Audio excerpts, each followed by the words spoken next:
L'école de rugby commence à l'âge de 5 ans. Elle englobe les catégories moins de 6, baby rugby, moins de 6, moins de 8, moins de 10. Et ensuite, il y a les moins de 12, moins de 14 qui, au niveau fédéral, sont intégrés à l'école de rugby, mais nous, on scinde les deux parce que ce n'est pas tout à fait le même public.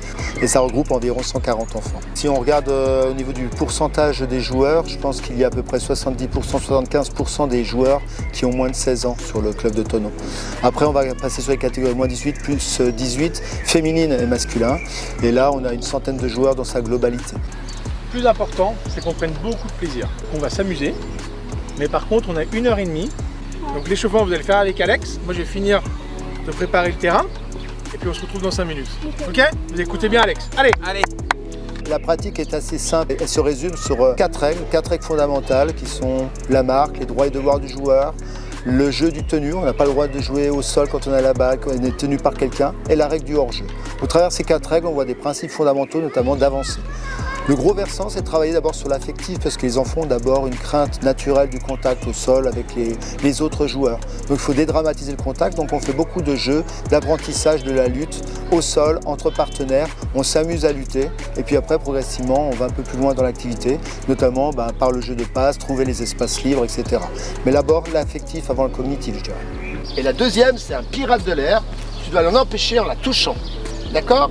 Alors le discours est très simple, c'est avant tout du ludique. On est obligé, surtout sur les parties M6, M8, d'avoir un discours très ludique, très imaginaire, pour les amener à la compréhension des règles de base, surtout de la sécurité, on insiste beaucoup dessus. Donc c'est quelque chose qu'on travaille aussi beaucoup avec les différents entraîneurs. C'est ce côté ludique qui rentre un petit peu plus dans la partie technique au fur et à mesure que l'âge évolue aussi. Dès qu'on commence en moins de 6, on joue d'abord à 5 contre 5, 4 contre 4, 5 contre 5, sous différentes formes de jeu, du jeu à toucher, du jeu au contact, mais on va dire modéré.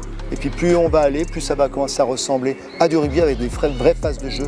Je dirais à partir de la catégorie moins de 12, moins de 14. L'année dernière, on a eu la phase Coupe du Monde qui a permis aussi d'avoir un engouement un peu plus exceptionnel que les autres années. Donc on a eu beaucoup d'enfants qui sont arrivés pour la découverte par le biais de cette Coupe du Monde.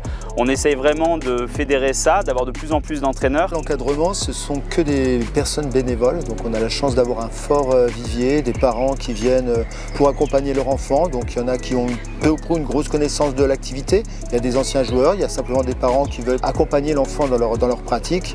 Plus on va monter dans les catégories, et plus ce sont quand même des anciens joueurs un peu plus chevronnés parce qu'il y a la connaissance un peu plus théorique du jeu. Et puis on avance après sur des formations qui sont faites par la Fédération française et qui donnent un vrai papier, un vrai certificat, on va dire, d'entraîneur. Et beaucoup ont joué le jeu déjà l'année dernière et encore plus cette année. Donc c'est très important pour nous d'avoir ces certifications qui valident un petit peu le parcours de l'entraîneur. Cette année, on va essayer de mettre un focus encore plus important sur l'équipe féminine. On a une équipe féminine à 15, mais on aimerait surtout qu'il y ait plus de jeunes filles qui jouent au rugby. Parce que la pratique, moi je le vois au travers mes activités quand j'ai fait dans les écoles, les filles elles jouent aussi bien, voire des fois mieux que les garçons. Mais après, culturellement, c'est encore un petit peu difficile pour qu'elles franchissent le pas et venir au club. On a mis en place une commission féminine au sein du club pour essayer de développer le rugby féminin. Elles continueront à jouer avec les garçons jusqu'à ce qui leur est permis jusqu'à 15 ans. Mais on veut commencer à créer vraiment un noyau et puis travailler dès le plus jeune âge avec le rugby féminin pour qu'ensuite elles puissent alimenter notre équipe des mésanges, c'est-à-dire l'équipe senior.